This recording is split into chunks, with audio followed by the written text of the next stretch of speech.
Fino Beat.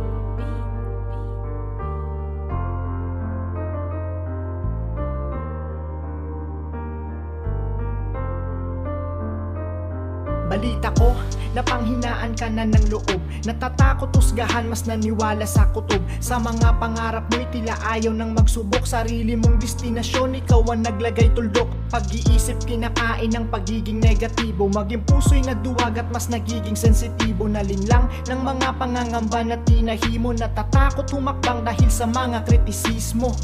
Tiniis mong maging ganyan ka lang. Tinuring mong limitasyon ng kanilang kagagawan. Di mo inisip bakit nga ba sila nagkakaganyan. Natural, utak talang ka, ayaw malamangan. Kaya naman, kung patuloy mo lang na kinukulong ang iyong mentalidad sa kanilang binubulong, ikaw lang din ang matatalo sapagkat tinutuon mo atensyon sa kanilang di mo dapat tinutugon. Isipin mo kung bakit ka nandyan, wag kang padadaig sa kung ano dinidikta nila sa'yo. Dyan kapatid, maging matapang sa sarili mo at wag kang payanig dyan sa mga alimangong kabiguan ng hatid. Normal lang ang madapa sa buhay, di yan maiwasan. Kaya dapat ang sarili lang mo paano yan ilaban. At wag kang panghinaan, ng pangarap ay igapang. Tuloy lang sa pagkapit, wag na wag mo yang bitawan.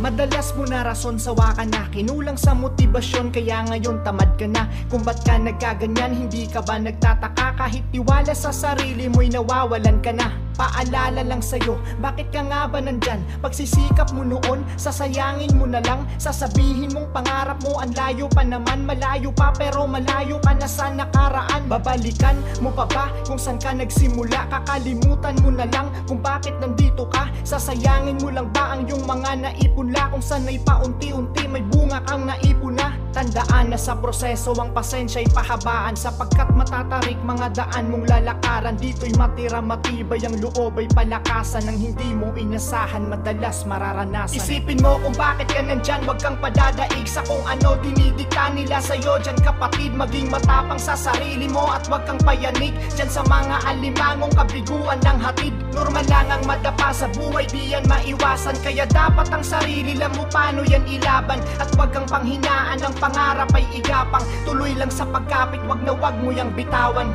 Tadhana ba'y mapagbiro, ba't di tawanan? Buhay mo, ikaw ang magdikta, wag mong iasa lamang sa mga kasabihang matatanda mawalang galang. Dahil ikaw din ang gumagawa ng kapalaran ng sarili mo na kwento at sarili mo na buhay. Kung ano ang totoo tungkol sa'yo, yan ang patunay. Ang pagsubok ang susukat ng tatag mo at ng husay, at magiging baon ng karanasan bilang patnubay.